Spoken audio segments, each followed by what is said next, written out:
Bismillahirrahmanirrahim. Assalamualaikum warahmatullahi wabarakatuh. Alhamdulillah wassalatu wassalamu ala Rasulillah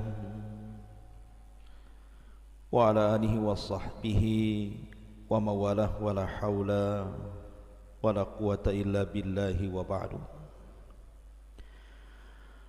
Qala Allahu azza wa jalla ya ayyuhalladzina amanu taqullaha haqqa tuqatih wa la tamutunna illa wa antum muslimun, amma ba'du. Ma'asyiral muslimin yang dimuliakan Allah subhanahu wa ta'ala, alhamdulillah di pagi hari ini dengan izin Allah subhanahu wa ta'ala kita bisa kembali duduk untuk bertalabul ilmi walaupun lewat media Jabal Uhud. Salawat dan salam senantiasa kita haturkan kepada Rasul kita yang mulia, Nabi besar Muhammad ibn Abdullah salawatuhu wassalamuhu alaihi. Lanjutkan kajian kita masih membahas tentang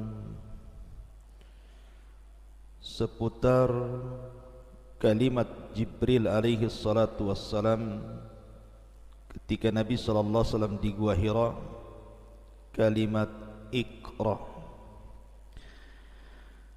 Ma'asyiral muslimin yang dimuliakan Allah subhanahu wa ta'ala, sebelum saya masuk pada tafsir 5 ayat di permulaan suratul Alaq ini, kembali saya mengingatkan sejarah bahwa ketika Nabi sallallahu alaihi wasallam berangkat menuju Gua Hira, maka di perjalanan Nabi sallallahu alaihi wasallam dikagetkan dengan ucapan salam yang berasal dari bebatuan dan juga pepohonan. Dan itu disebutkan oleh Al-Imam Ibnu Ishaq rahimahullahu ta'ala, seorang pakar sejarah. Haddatsani Abdul Malik ibn Ubaidillah ibn Abi Sufyan ibn Ala ibn Jariyah al-Thaqafi wa kana hafidhan. Telah menceritakan kepadaku, kata Ibnu Ishaq, Abdul Malik ibn Ubaidillah ibn Abi Sufyan ibn Ala ibn Jariyah al-Thaqafi, dan dia seorang hafid. Amba di ahli ilmi, dari sebagian para ulama, anna Rasulullah sallallahu alaihi wasallam hina aradahu Allah bi karamatihi wa ibtada'ahu bin nubuwati kana idza kharaja li hajatihi ab'ad anil buyut wa yufdi ila syi'ab baina jibali Makkah wa butuni awdiyatiha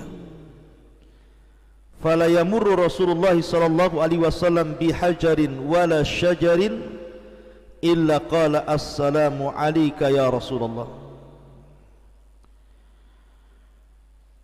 Sesungguhnya Nabi sallallahu alaihi wasallam apabila Allah hendak memberikan karamahnya, kemuliaannya, dan memulai dengan kenabiannya, terkadang Nabi sallallahu alaihi wasallam keluar jauh daripada rumahnya. Terkadang Nabi sallallahu alaihi wasallam pergi ke lereng-lereng bukit Mekah dan ke lembah-lembah. Maka tidaklah Nabi sallallahu alaihi wasallam lewat dengan batu ataupun pohon, kecuali batu dan pohon itu mengucapkan assalamu alayka ya Rasulullah. Fayaltafitu Rasulullah sallallahu alaihi wasallam haulahu wa an yaminihi wa shimalihi wa khalfihi fala yara illa asy-syajar wal hijarah. Maka Nabi sallallahu alaihi wasallam apabila mendengar ucapan salam, maka terkadang Nabi SAW melirik ke kanan dan ke kiri, ke depan dan ke belakang, tapi tidak didapati suara itu, melainkan hanya melihat pohon dan bebatuan. Dari sini kata para ulama sejarah bahwa sebelum Nabi SAW diutus menjadi Nabi dan Rasul, maka Allah Subhanahu wa ta'ala menampakkan irhasat. Irhasat beda dengan mukjizat. Kalau irhasat itu keanehan sebelum Nabi SAW diangkat menjadi Nabi dan Rasul. Seperti umpamanya ketika kelahiran Nabi SAW terjadi banyak keanehan di alam semesta, itu disebut irhasat. Tapi mukjizat itu diberikan setelah Nabi SAW menjadi Nabi dan Rasul. Dan ini salah satu irhasat yang Allah berikan, di mana setiap Rasul lewat ke sebuah batu ataupun pohon, kecuali batu dan pohon itu mengucapkan Assalamu alayka ya Rasulullah. Dan tidak heran kalau bebatuan dan pohon itu mengucapkan salam kepada Nabi SAW. Bahkan Allah Subhanahu wa ta'ala dan juga para malaikatnya mengucapkan salam kepada Nabi SAW. Innallaha wa malaikatahu yusalluna ala nabi. Sesungguhnya Allah dan para malaikatnya, mereka bersalawat kepada Nabi SAW. Apalagi hanya sekedar batu dan pepohonan. Tentu mereka tahu bagaimana menghormati seorang Nabi yang akan muncul di akhir zaman. Ya, karena wa in min syai'in illa yusabbihuna bihamdi walakin la tafqahuna tasbihahum. Dan segala sesuatu yang Allah ciptakan itu mereka bertasbih dengan memujinya, akan tapi kalian tidak paham tasbih mereka. Ma'asyiral muslimin yang dimuliakan Allah Subhanahu wa ta'ala. Dan sebelumnya Nabi SAW selama 6 bulan selalu bermimpi. Dan Aisyah radhiyallahu anha mengatakan kal falakis subhi, mimpinya seperti falak subuh, di mana apapun yang dimimpikan Nabi SAW menjadi sebuah kenyataan. Umpamanya Nabi SAW bermimpi besok akan terjadi peristiwa ini dan itu, maka besoknya betul-betul terjadi peristiwa itu. Apa yang akan dibicarakan manusia, apa yang akan dimakan manusia, apa yang akan terjadi dengan manusia, semua terjadi dalam mimpinya.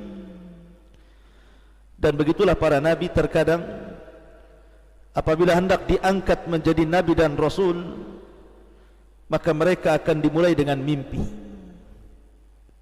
Contohnya saja Nabi Yusuf alaihi salatu wassalam. Ketika Allah Subhanahu wa ta'ala berfirman, idh qala Yusufu li abi ya abati inni ra'aitu ahada asyara kawkaban wasyamsa wal qamara ra'aituhum li sajidin. Ketika Yusuf berkata kepada ayahnya Yakub, wahai ayahku, sesungguhnya aku melihat 11 bintang, matahari dan bulan, semuanya sujud kepadaku.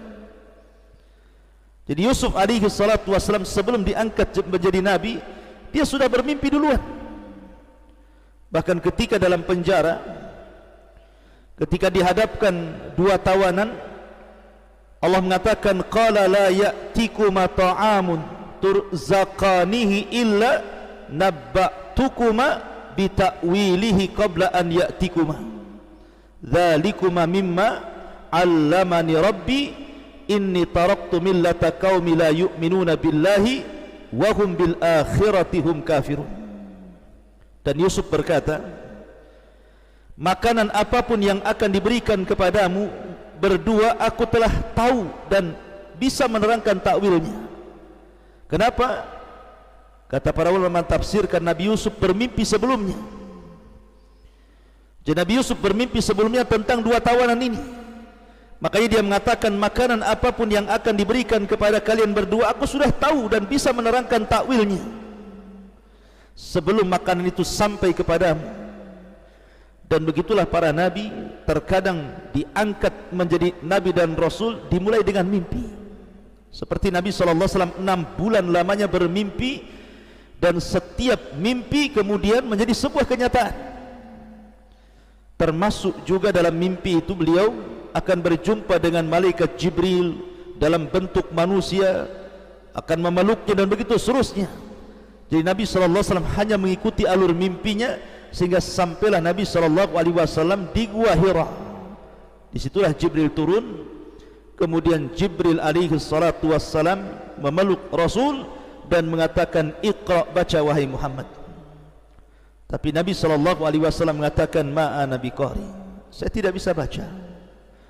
Jibril mengatakan, Iqra ya Muhammad, baca wahai Muhammad. Maka Rasul hanya mengatakan, ma ana biqari, aku tidak bisa baca. Kemudian 3 kali Jibril mengatakan, Iqra ya Muhammad, baca wahai Muhammad.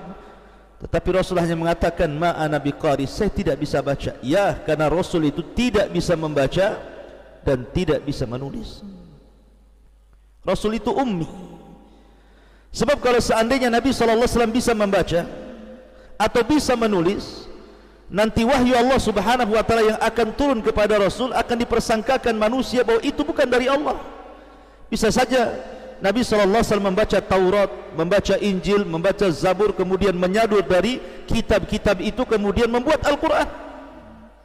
Tapi dengan tidak bisa membacanya Rasul, dengan tidak bisa menulisnya Rasul, maka memang wahyu itu datang dari Allah Subhanahu wa taala, nazala bihi ruhul amin, yang diturunkan oleh Jibril alaihi salatu wassalam ala qalbika, kepada hatimu wahai Muhammad, agar engkau termasuk mungzirin, orang-orang yang memperingatkan manusia, litakuna minal mungzirin.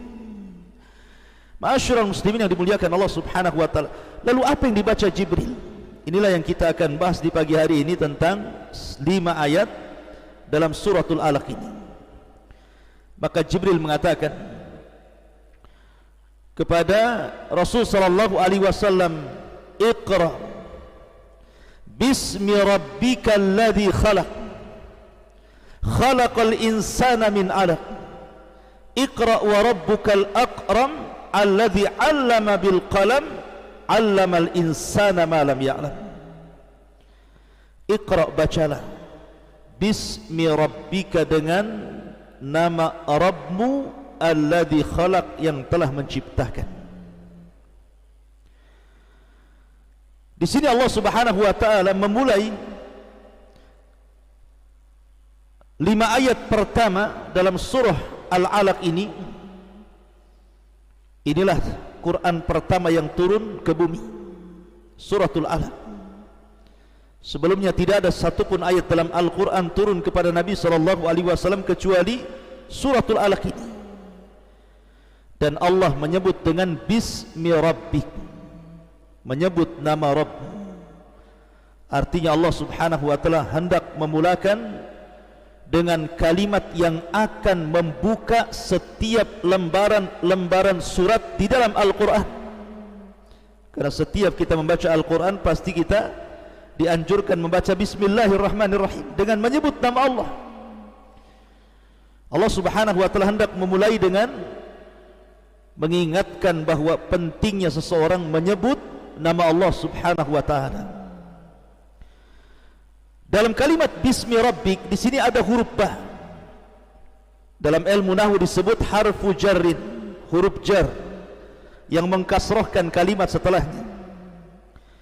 Dan ba di sini memiliki 2 makna. Pertama, ba di sini artinya al-isti'anah, seolah-olah Allah Subhanahu wa taala berfirman, bacalah wahai Muhammad dengan meminta pertolongan kepada Allah dengan menyebut nama Rabbmu. Ini makna yang pertama. Dan makna yang kedua, maknanya ala. Artinya, bacalah wahai Muhammad atas izin Allah dengan menyebut nama Rabbmu. Persis seperti apa yang dikatakan oleh Nuh alaihi salatu wassalam di dalam Al-Quranul Karim, wa qala rkabu fiha bismillahi majreha wa mursaha inna rabbi laghafurur rahim.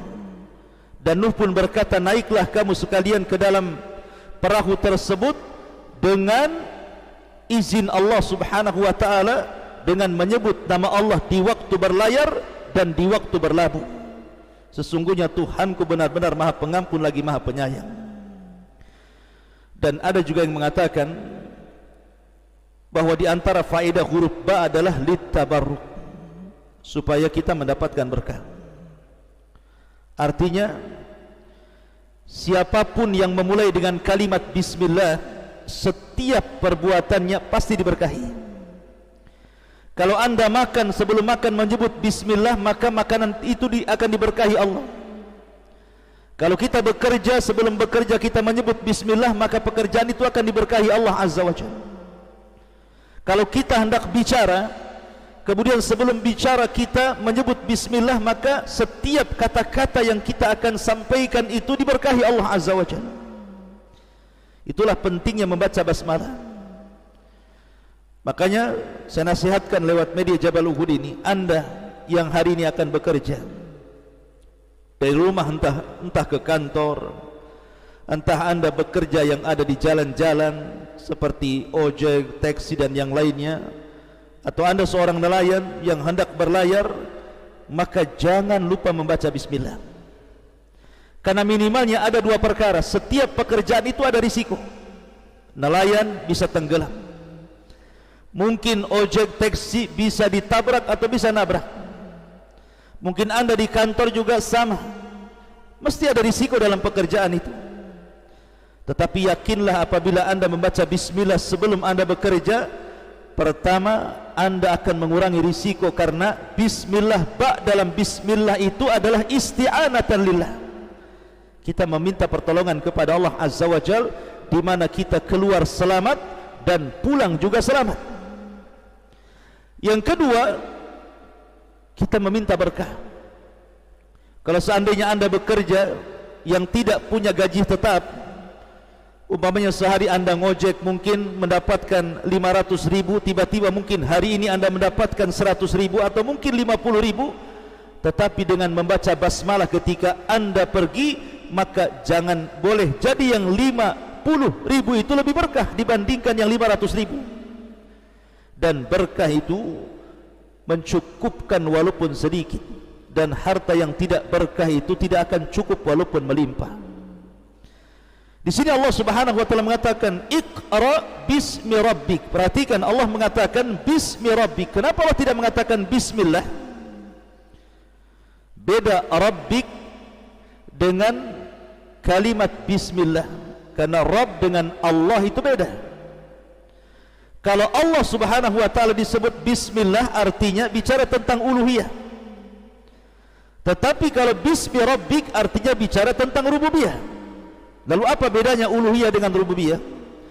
Kalau uluhiyah itu adalah perintah yang harus kita laksanakan, seperti sholat, zakat, puasa, haji atau ibadah-ibadah yang lainnya, berarti kita sedang mentauhidkan Allah dalam bab uluhiyah.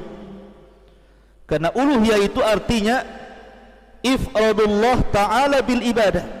Kita mengesahkan Allah dengan ibadah kita, dengan solat kita, dengan puasa kita, dengan zakat kita, dengan bacaan Quran kita, dengan zikir kita.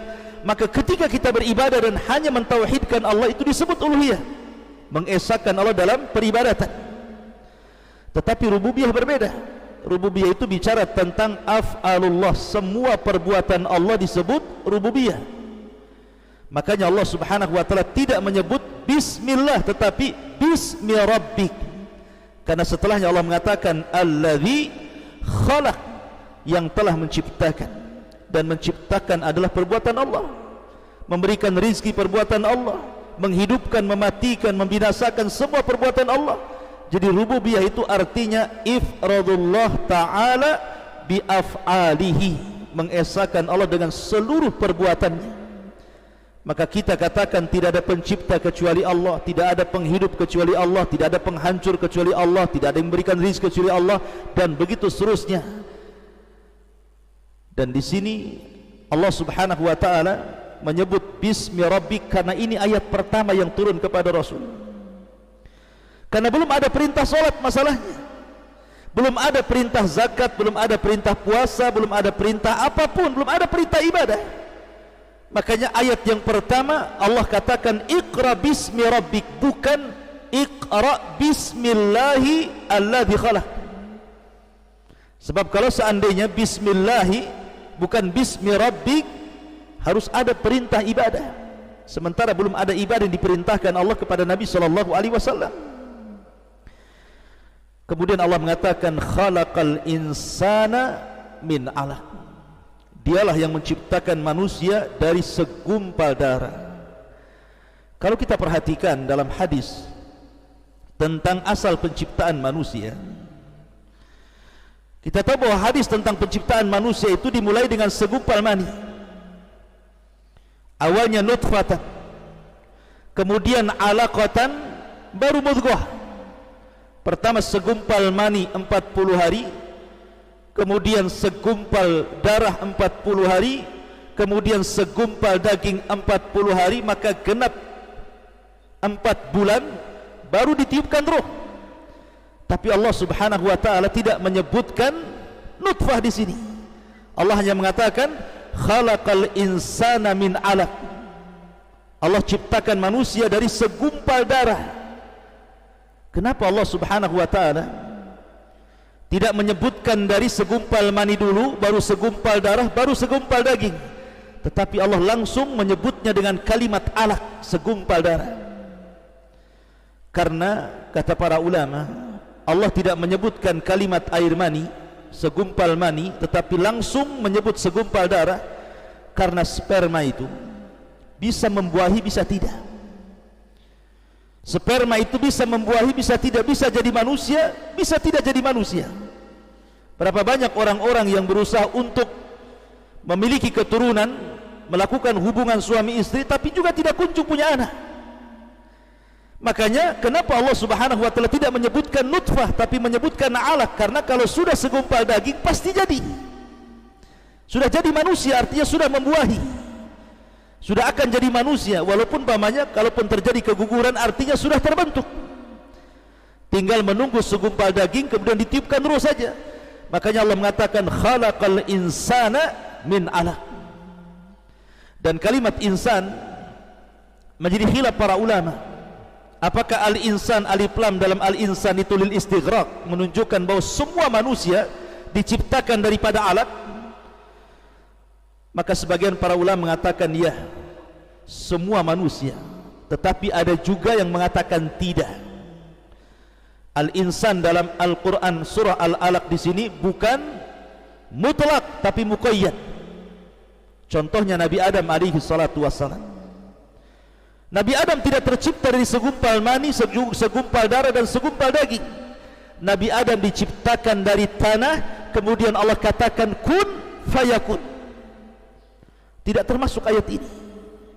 Atau istrinya Hawa diciptakan dari tulang rusuk Adam, dia tidak melewati proses seperti kita manusia, karena Hawa itu diciptakan dari tulang rusuk Adam yang paling bengkok, yang paling atas, yang dekat dengan jantung.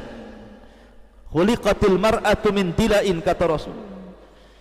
Diciptakan wanita itu dari tulang rusuk yang paling bengkok, yang paling atas, yang dekat dengan jantung.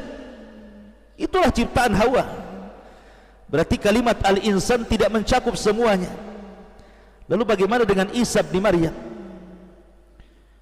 Isa sama dengan manusia yang lainnya, karena Isa itu ruhnya ditiupkan ke badan Maryam, ke rahim Maryam, sehingga sesuatu yang masuk ke dalam rahim, maka keumuman hadis Nabi SAW harus melewati fase-fase tadi, segumpal mani, segumpal darah, segumpal daging, kemudian ditiupkan ruh.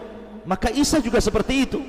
Tetapi air mani yang dimasukkan ke dalam rahim Maryam itu dari kalimat kun fayakun, bukan dari seorang laki-laki, karena Maryam mengatakan lam yamsasni bashar, tidak ada satupun laki-laki yang menyentuhku.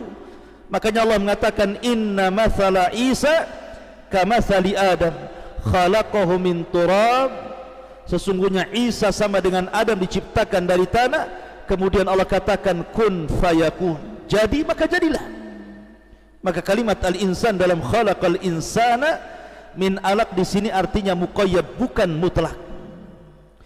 Kemudian Allah mengatakan Iqra wa rabbukal akram. Apa bedanya? Di sini ada dua kalimat Iqra. Iqra bismi rabbikal ladzi khalaq. Iqra wa rabbukal akram. Ada dua Iqra di sini. Iqra yang pertama kata para ulama artinya hendak menjelaskan tentang ciptaannya. Tapi Iqra yang kedua hendak menjelaskan tentang karamnya Allah Azza wa Jalla, kebaikan Allah Azza wa Jalla, kedermawanan Allah Azza wa Jalla, kemuliaan Allah Azza wa Jalla. Makanya Allah mengatakan Iqra wa rabbukal akram. Bacalah wahai Muhammad, dan Rabbmu al-akram, maha mulia, maha baik, dan maha karam, maha pemberi. Ma'asyiral muslimin yang dimuliakan Allah Azza wa Jalla, kalimat akram adalah kalimat yang menunjukkan kebaikan Allah Subhanahu wa taala kepada makhluknya, di mana Allah Subhanahu wa taala dengan kalimat akram memberikan banyak nikmat kepada makhluknya, dan tidak ada nikmat yang paling besar setelah penciptaan Allah melebihi ilmu. Makanya Allah mengatakan alladzi 'allama bil qalam. Dialah yang telah mengajarkan dengan qalam. Dan ingat, ada 4 makhluk yang Allah Subhanahu wa taala ciptakan langsung dengan tangannya. Jadi ada 4 makhluk yang Allah Subhanahu wa taala langsung ciptakan dengan tangannya. Yang pertama, makhluk yang diciptakan dengan tangan Allah Subhanahu wa taala secara langsung, pertama surga Aden, Jannatu Adnin.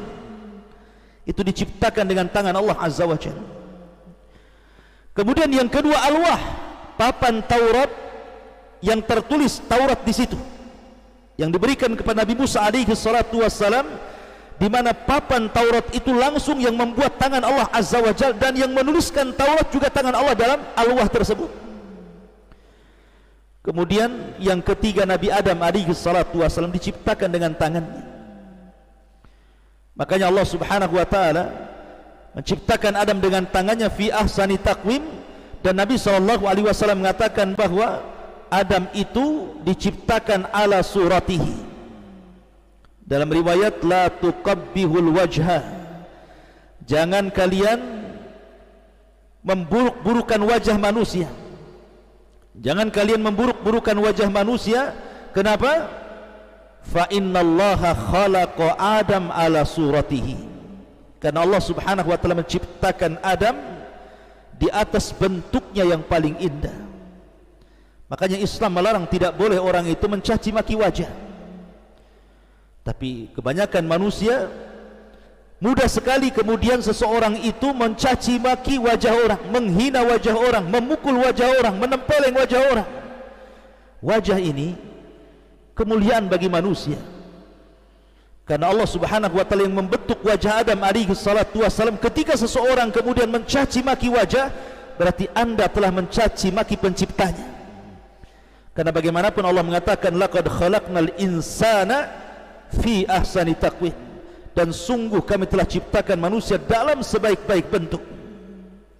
Iqra wa rabbukal akram alladzi 'allama bil qalam, yang telah mengajarkan manusia dengan qalam. Bukankah Nabi SAW tidak bisa membaca dan tidak bisa menulis? Kenapa di sini Allah katakan alladzi 'allama bil qalam? Maka ulama mengatakan ilmu itu ada 2 jenis. Ada ilmu yang yahsulu bisababin, ada ilmu yang yahsul bi ghairi sababin. Jadi ada ilmu itu yang didapati dengan sebab, dan sebab itu salah satunya dengan pena menulis dan membaca. Tapi ada ilmu juga yang didapati tanpa sebab, seperti Nabi SAW. Walaupun dia tidak bisa membaca, tidak bisa menulis, dan dia termasuk ummi, tapi Allah Subhanahu wa taala ajarkan kepada Rasul, wa 'allamaka ma lam takun ta'lam, dan kami ajarkan kepadamu ya Muhammad sesuatu yang sebelumnya engkau tidak tahu. sama dengan Adam alaihi salatu wassalam. Wa 'allama Adam al-asma'a kullaha, dan Adam diajarkan Allah segala jenis bahasa yang ada di dunia ini. Kemudian Allah mengatakan 'allamal insana ma lam ya'lam, yang telah mengajarkan manusia sesuatu yang tidak tahu. Dari sini kata para ulama, Allah subhanahu wa ta'ala hendak memuliakan ilmu.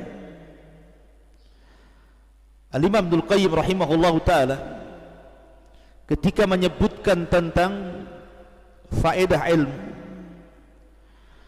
beliau menyebutkan banyak sekali faedah ilmu kalau seandainya manusia itu paham tentang kemuliaan ilmu itu.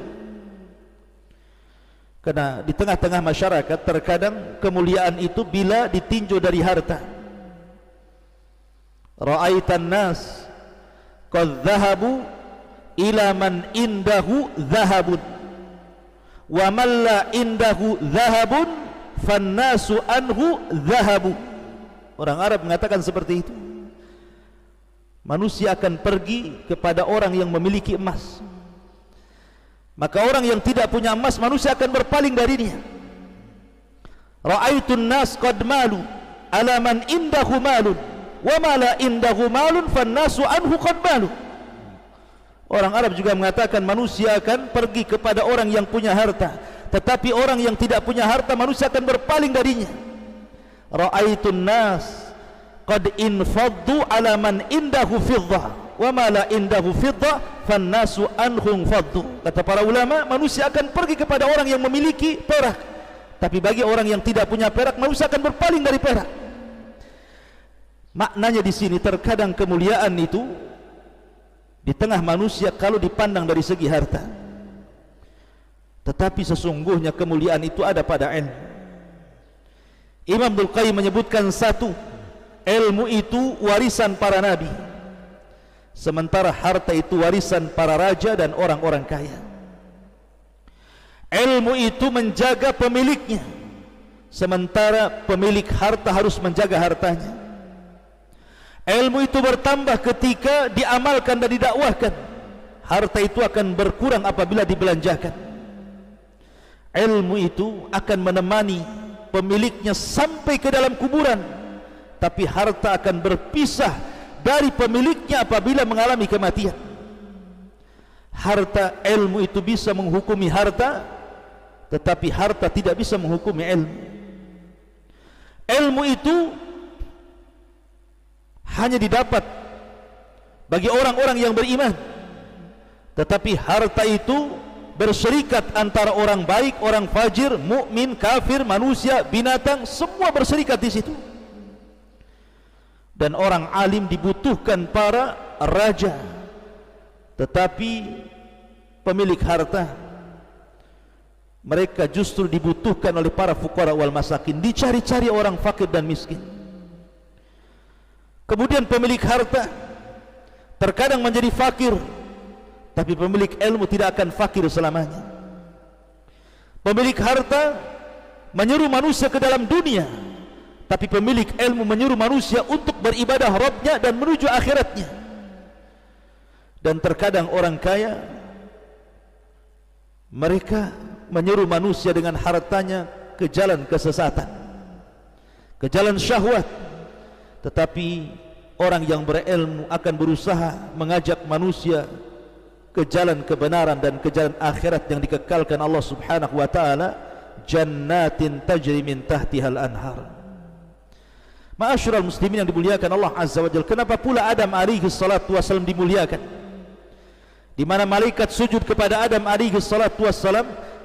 Karena memang Adam dilebihkan ilmu di antara para malaikat. Thumma aradahum 'alal malaikati faqalu anbi'uni bi asma'i haula'i in kuntum sadiqin qalu subhanak la ilma lana illa ma 'allamtana. Karena malaikat tidak punya pengetahuan seperti yang Adam miliki dari pengetahuan itu. Inilah di antara tafsir singkat daripada 5 ayat pertama dalam suratul Alaq. Maka dengan selesainya tafsir daripada suratul Alaq, berarti pembahasan 3 kali berturut-turut tentang pembahasan Iqra, sudah selesai. Mudah-mudahan ada manfaatnya. Subhanakallahumma bihamdika asyhadu an la ilaha illa anta astaghfiruka wa atubu ilaik. Allahu ta'ala alam. Assalamualaikum warahmatullahi wabarakatuh.